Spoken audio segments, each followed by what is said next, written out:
राज्यातल्या गोशाळांमध्ये देशी गायीच्या पालन पोषणासाठी अनुदान योजना राबवण्याचा निर्णय राज्य सरकारने घेतला आहे। या संदर्भातल्या अध्यादेशावर राज्यपाल CP राधाकृष्णन यांनी सही केली आहे। सरकारने राज्यातील गोसेवा आयोगाकडे नोंदणी केलेल्या गोशाळांमध्ये देशी गायींसाठी अनुदान देण्याचा निर्णय घेतला आहे। या सगळ्यामुळे राज्यातील देशी गायींचं संवर्धन आणि संगोपनासाठी मोठी मदत होणार आहे। महाराष्ट्र गोसेवा आयोगाच्या मार्फत ही योजना ऑनलाईन पद्धतीने राबवली जाईल। महाराष्ट्रातल्या प्रत्येक जिल्ह्यात जिल्हा गोशाळा पडताळणी समिती सुद्धा असेल। 2019 मध्ये 20व्या पशुगणनेनुसार देशी गायींची संख्या 46,13,632 न कमी झाल्याचं आढळून आलंय। 19व्या गणनेनुसार ही संख्या 20.69% कमी आहे।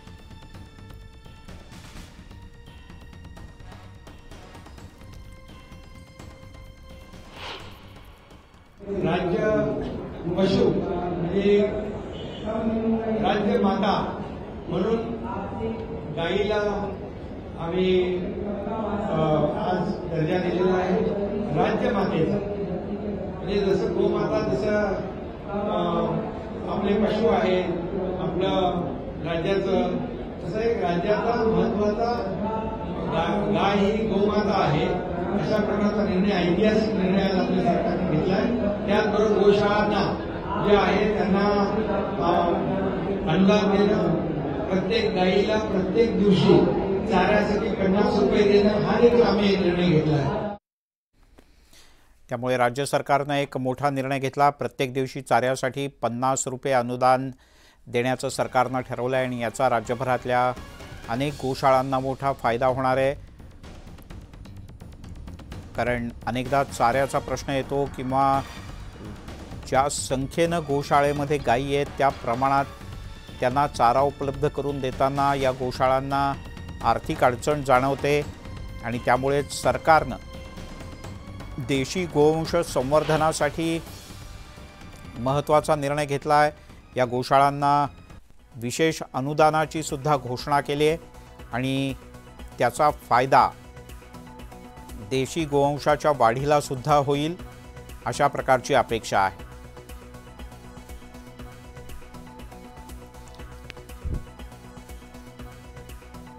राज्य सरकारने या घेतलेल्या निर्णयाचं अनेक संस्थांच्याकडून स्वागत करण्यात येत आहे। प्रामुख्याने गोशाळा चालवणाऱ्या अनेक संस्था आहेत, काही सामाजिक संस्था आहेत, काही व्यावसायिक आहेत। या सगळ्यांनी राज्य सरकारच्या निर्णयाचं स्वागत केलं आहे, तर विरोधकांनी मात्र यावर टीका केली आहे। जो देशी गोवंश आहे खऱ्या अर्थानं शेतकऱ्यांचं जर कोणी त्या ठिकाणी खऱ्या अर्थानं भाग्य बदलवू शकत असेल तर ती आमची देशी गोमाता बदलवू शकते। आणि देशी गोमाता अशी आहे की जी जन्मापासनं तर शेवटपर्यंत केवळ आपल्याला देत जाते आणि म्हणूनच आज त्या संदर्भातला निर्णय माननीय मुख्यमंत्र्यांच्या नेतृत्वात आम्ही घेतला। आणि एवढंच नाही तर गोशाळांना देखील देशी गोवंशाकरता 50 रुपये प्रति गाय अनुदान देण्याचा निर्णय आम्ही घेतला। दरम्यान राज्य सरकारने घेतलेल्या या निर्णयावर विरोधकांनी सावध प्रतिक्रिया दिली आहे।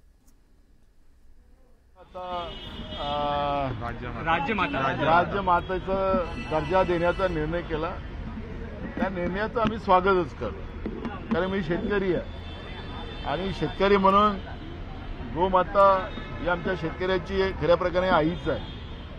पण या सरकारला हा उशिरा सुचलेलं जे शहाणपण आहे, आपण नेहमी गोमाताच म्हणतो, त्याच्यामुळे गाईला माता म्हणणारच आपल्याला संस्कृती आहे। आणि दूध अन्न, आपण अन्नपूर्णेची ही पूजा करतो। आपल्या महाराष्ट्रात आणि भारतीय संस्कृतीमध्ये अन्नाची पूजाच होते। त्याच्यामुळे त्याच्यात काही मला काही नवीन वाटत नाही। जे संस्कार आपल्या सगळ्यांवर झालेले आहेत, बैलपोळा असतो त्याच्यात आपण करतोच ना, त्याच्यात त्याचे आभार मानतोच। आणि आम्ही सगळे शेवटी शेतकरीच आहोत। त्याच्यामुळे जे आणि कोणी मुंबई पुण्यात राहत असलं तरी शेवटी आपण सगळे शेतीतूनच जन्माला येऊन मोठे झालेलो आहोत। जमाता करून गाईला तुम्ही गाईचं रक्षण कसं करणार? खरं म्हणजे गाईच्या दुधाला भाव द्या. शेतकऱ्याने जो दुधासाठी जो संघर्ष चाललाय दुधाच्या भावासाठी, त्याच्यावर चर्चा करा, त्याच्यावर बोला. त्यामुळे विरोधकांनी टीका केली आहे, पण काँग्रेसनं सावध भूमिका घेतली. तिकडे उपमुख्यमंत्री देवेंद्र फडणवीस यांनी वोट जिहाद आणि लव जिहाद या विषयांवर गंभीर भाष्य केलं आहे. लोकसभा निवडणुकीत 14 मतदारसंघांमध्ये वोट जिहाद झाला, त्यामुळे हिंदुत्ववाद्यांना पराभूत करू शकतो असा आत्मविश्वास काही लोकांमध्ये आला आहे, असं वक्तव्य देवेंद्र फडणवीस यांनी केलं. म्हातारी मेल्याचं दुःख नाही, पण काळ सोकावतो, तशा प्रकारे काळ सोकावतोय असंही फडणवीस यांनी नमूद केलं. कोल्हापुरातल्या कणेरी मठ या ठिकाणी आयोजित कार्यक्रमात ते बोलत होते.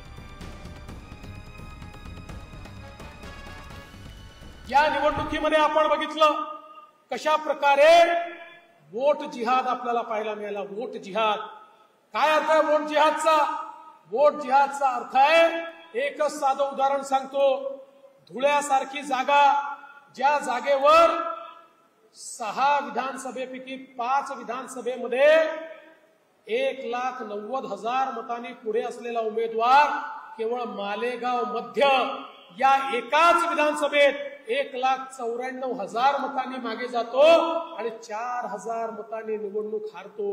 या निवडणुकीतला जो वोट जिहाद आहे, 48 पैकी जवळजवळ 14 लोकसभा मतदारसंघामध्ये अशा जिहादी पद्धतीनं त्या ठिकाणी आपल्याला मतदान होताना दिसलाय.